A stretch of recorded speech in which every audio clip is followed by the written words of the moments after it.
Hi everyone, welcome back to another video.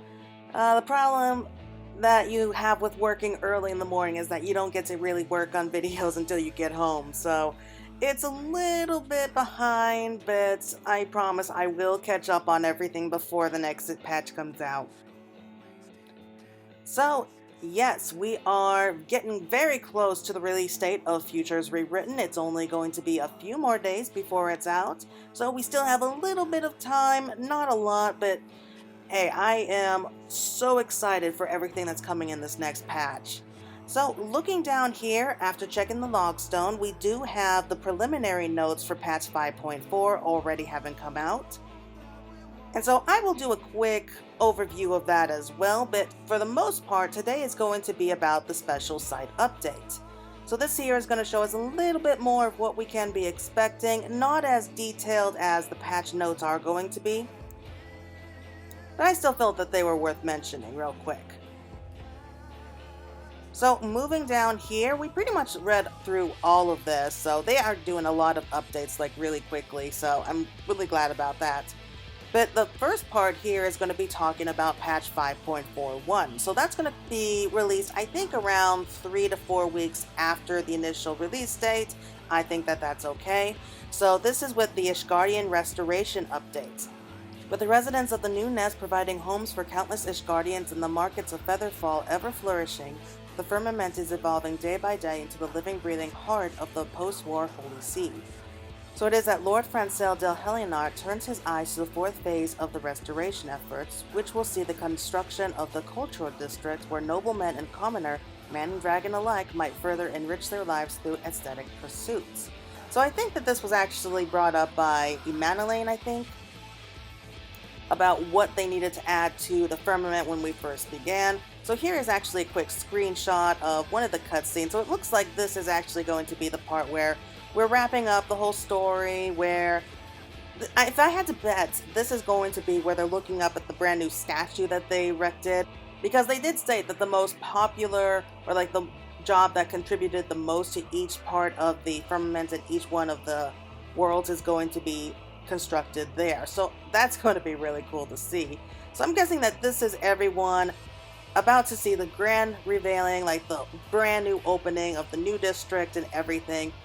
So that's going to be really cool to see, and I especially love it because we see all these people here. I'm glad to see that Artael is back here, at least to visit after being away from home for so long on the front lines with the Gimlet Dark. At least that's where I assumed that he was all that time.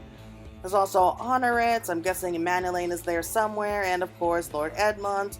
I just love Edmund. He's one of my all-time favorite characters. I really do. I really am always happy to see him.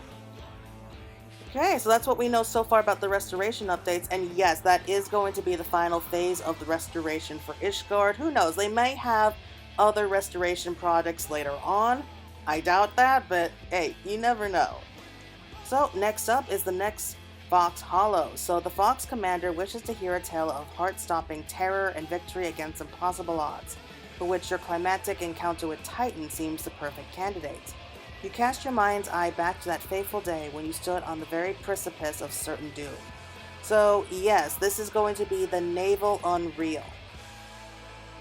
So they did mention before, when they first started the idea of the Fox Hollows, they were planning on having two, including both Shiva and Titan, but Yoshi P worried that people were going to suffer like post-traumatic stress or something, or just start freaking out at the idea of Titan Unreal. Well, I guess his conscience must have given away, because that's what we're getting.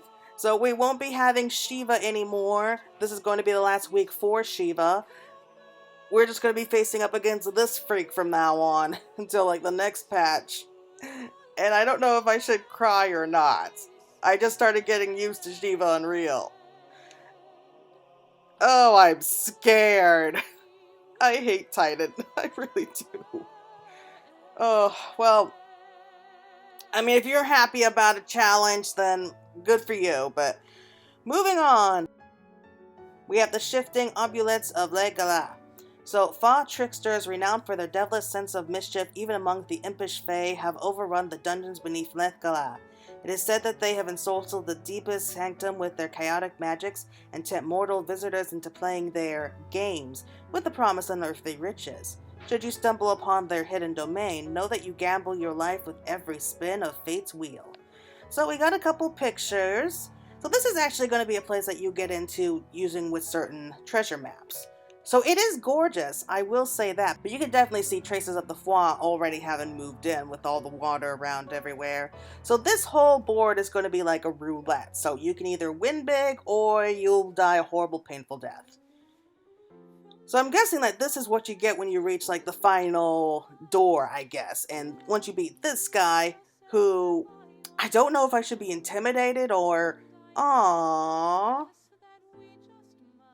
Either way, it's not going to be easy. You know the flaw. They're not going to make things fun or easy for anyone. But I'm guessing that the prizes are going to be worth it if you want to face up with this guy. Okay, next up is the ocean fishing update. As well as charting new fishing routes for his adventurous passengers, the ship's captain has devised a series of missions to challenge you during the course of a voyage. Complete mission objectives to earn bonus points and aim your hull to your highest score ever. So here we go, we have just one screenshot, and at first I thought that this little image up here was part of the Wanderer's Palace, but it can't be, it does not look right at all. And then I realized that this is actually in Idyllshire.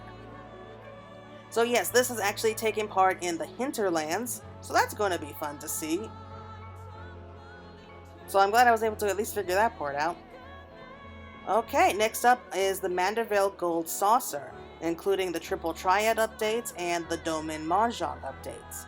So in order to provide a better card battling experience, the Triple Triad rules and user interface have undergone a number of revisions and improvements. The Gold Saucer has also introduced new tournament models that cater to both beginners and veterans alike. These short-style competitions are available on a regularly cycling schedule and require all participants to build temporary decks with random generated house cards. All you need to do is sign up and play.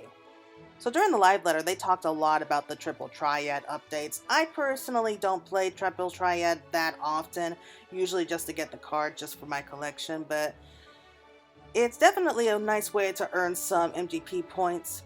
As for the Domain Mahjong, I admit I tried to learn it. I found it all kind of complicated and very confusing, which is annoying because I really do want to get that orchestrion roll. But yeah, the exciting Eastern pastime is more accessible than ever, thanks to the new quick match options and a number of improvements to the interface. So if there's anyone out there who really knows how to play Domain Mahjong, please contact me, help me win this game, or at least understand it so I can play it. Because I've heard a lot about it, I've heard some say that it's really fun. I really don't understand the rules. I have tried, but maybe I just haven't found a good teacher yet. Okay, we also have the Explorer mode. Now the new Duty Finder feature known as Explorer mode helps you to revisit dungeons in their completed states, and will initially be available for instances where you introduce with patch 5.0 or later. With this mode enabled, you can mount up and ride around the dungeon or put down a striking dummy and battle it with limit breaks. There are no hostile creatures to bar your path, you are free to roam and take screenshots to your heart's content. That's a really nice thing to do. I was always hoping that they do that for the longest time. So we actually have a group of people here running through perhaps my favorite dungeon throughout all of Shadowbringers. And so as you can see, there are no monsters. It looks like it's the bright day. We have mounts, we have minions. This is really just for screenshots or maybe like roleplay if you're into that thing. So I'm looking forward to actually doing that. And do keep in mind though, they only have the dungeons up to 5.0 and beyond. So anything before 5.0 they don't have, at least not yet. But I am hopeful that they will add that later on.